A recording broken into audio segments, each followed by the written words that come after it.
যে তুমি ফোটাও ফুল বনে বনে গন্ধ ভরপুর, সে তুমি কেমন করে বাংলা, সে তুমি কেমন করে দিকে দিকে জন্ম দিচ্ছ পালে পালে শুয়োর কুকুর। এই পংক্তিতে কবি প্রশ্ন তুলেছিলেন জাতির সামাজিক, সাংস্কৃতিক, নৈতিক অবক্ষয় নিয়ে। কিভাবে সৌন্দর্যের জন্মদাত্রী বাংলা নিজেই পশুত্বের জন্ম দিচ্ছে। 28 এপ্রিল আজকের এই দিনে জন্মেছিলেন এই কবিতার কবি, বহুমাত্রিক লেখক, সাহিত্যিক, চিন্তক হুমায়ুন আজাদ। তিনি ছিলেন বাংলাদেশের সমাজ, সংস্কৃতি, শিল্প, সাহিত্য, এমনকি রাজনীতি, ক্ষমতা চিন্তায়ও প্রথা বিরোধী। তার লেখায় বারবার ফুটে উঠেছে ধর্মীয় গোঁড়ামি, রাজনৈতিক প্রতারণা এবং সামাজিক পশ্চাৎপদতার বিরুদ্ধে ব্যঙ্গাত্মক প্রতিবাদ। অধ্যাপক হুমায়ুন আজাদ 2004 সালে বইমেলার সামনে মৌলবাদী সন্ত্রাসীদের হাতে আক্রান্ত হন। কিছুটা সুস্থ হয়ে জার্মানি যান বৃত্তি নিয়ে। 2004 সালের 11 আগস্ট জার্মানির মিউনিখে আকস্মিকভাবে মৃত্যুর কোলে ঢলে পড়েন। তার মৃত্যু নিয়ে আজও রহস্য রয়ে গেছে অনেকের মনে। আজাদের কবিতায় ফুটে ওঠে তার দেশের প্রতি প্রেম এবং ক্ষোভের মিশ্র অনুভব। রাজনীতির নির্মম বাস্তবতা নিয়েও হুমায়ুন আজাদ ছিলেন নির্মোহ। প্রবচন গুচ্ছে তিনি লিখেছিলেন, ক্ষমতায় যাওয়ার একটি উপায় সমস্যা সৃষ্টি করা। সমস্যার সমাধান করে কেউ ক্ষমতায় যায় না, যায় সৃষ্টি করে। একইভাবে সত্য প্রকাশের স্বাধীনতা নিয়েও আজাদের দৃষ্টিভঙ্গি ছিল গভীর। ক্ষমতায় থাকার সময় যারা সত্য প্রকাশ করতে দেয় না, ক্ষমতা হারানোর পর তারা অজস্র মিথ্যার প্রকাশ রোধ করতে পারে না।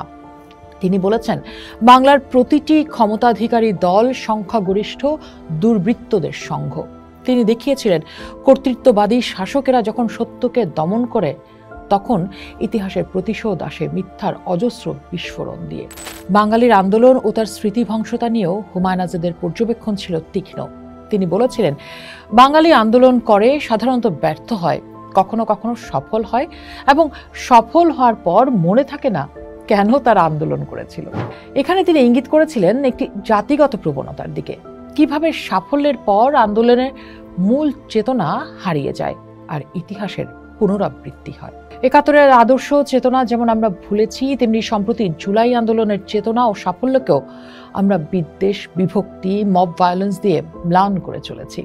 ধর্মীয় পরিচয়ের বিবর্তন নিয়েও আজাদ গভীর বিশ্লেষণ করেছেন। তিনি বলছেন, এদেশের মুসলমান একসময় মুসলমান বাঙালি, তারপর বাঙালি মুসলমান, তারপর বাঙালি হয়েছিল, এখন আবার তারা বাঙালি থেকে বাঙালি মুসলমান, বাঙালি মুসলমান থেকে মুসলমান বাঙালি, এবং মুসলমান বাঙালি থেকে আবারও মুসলমান হচ্ছে।